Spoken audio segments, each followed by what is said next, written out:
Hello, I am Chandu Nair, handling the course on marketing management. We are now going to talk about a very fascinating and emerging area of direct marketing. So at the end of this chapter, what we'll try and help you understand is what is the meaning and importance of direct marketing, the nature and scope of direct marketing, the different methods of direct marketing, the elements of the direct marketing mix, what are the trends that are emerging in direct marketing in India, and how information technology is playing a role in this regard. So very simply, direct marketing means marketing by a producer or manufacturer or some person who has control over certain goods and services directly to the end consumer without any intermediaries in between. So that's really what it is.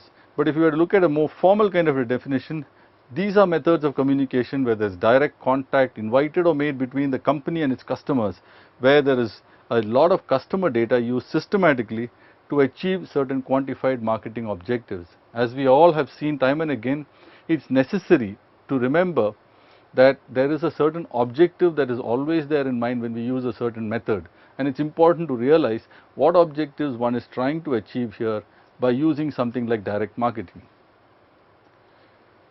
Why is there such a growth in direct marketing, especially in certain places? Why is it happening even in a place like India?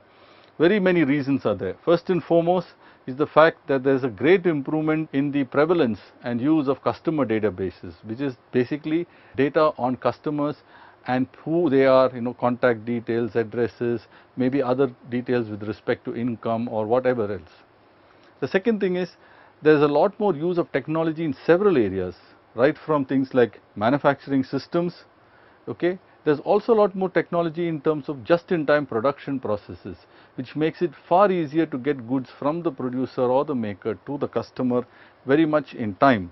The third thing is there's also improved delivery routing systems in many organizations, which means people can easily get things from place A to place B to the customer in pretty quick time. For example, you have courier services which have become efficient so much that even the Indian Railways sends tickets to your doorstep. What are the key features of a direct marketing program? There are several, but one of the key things is that one tries to elicit a direct response from the customer. When you say one, it really means the manufacturer, the company that provides the goods or services. Second, very important aspect is the fact that you have a database.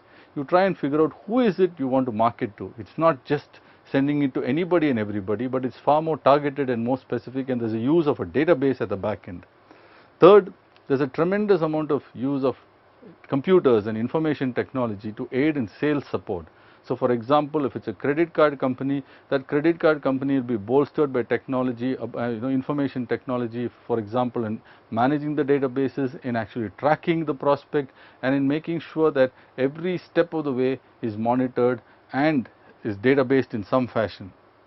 Fourthly, like we mentioned, critical aspect is information and servicing. And that's what is happening with the emergence and improvements in the customer information and service systems. So these are very critical aspects of direct marketing, and the more one has information, data, and a lack of intermediation in this process, the more successful one tends to be in this particular program. So as we have seen in this particular area, what is very vital is the use and prevalence of customer databases. So what exactly is a customer database? So usually customer databases are supplied or are created from several areas. First and foremost, when your own salespeople are going out and making calls and meeting people, whatever, they collect information and data about customers. So that's one way. The second way is when you get inquiries from customers in some fashion.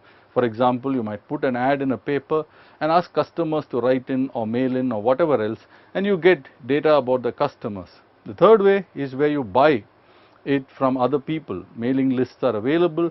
There are some people who supply it. The quality of the data, of course, can be suspect in many cases, so one needs to be careful about the source of the data.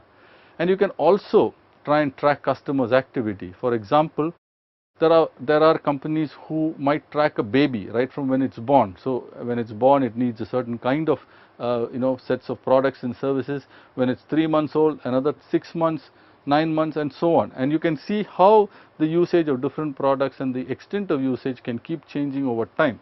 So it can be various kinds of data about a customer, about how a customer uses things, and it can be both done in-house or bought out. What is the benefit about using direct marketing is the fact that you can profile and target specific customers.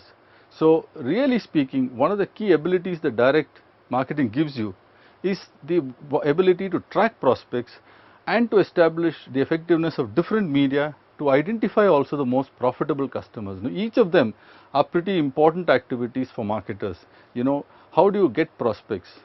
Any business runs on getting and keeping customers, and getting new customers is a big challenge today. So this is one way by which you can get prospects. The second thing is to figure out which way to reach them and how effective is that particular media. For example, is it better for us to do online media? Is it better for us to do mobile?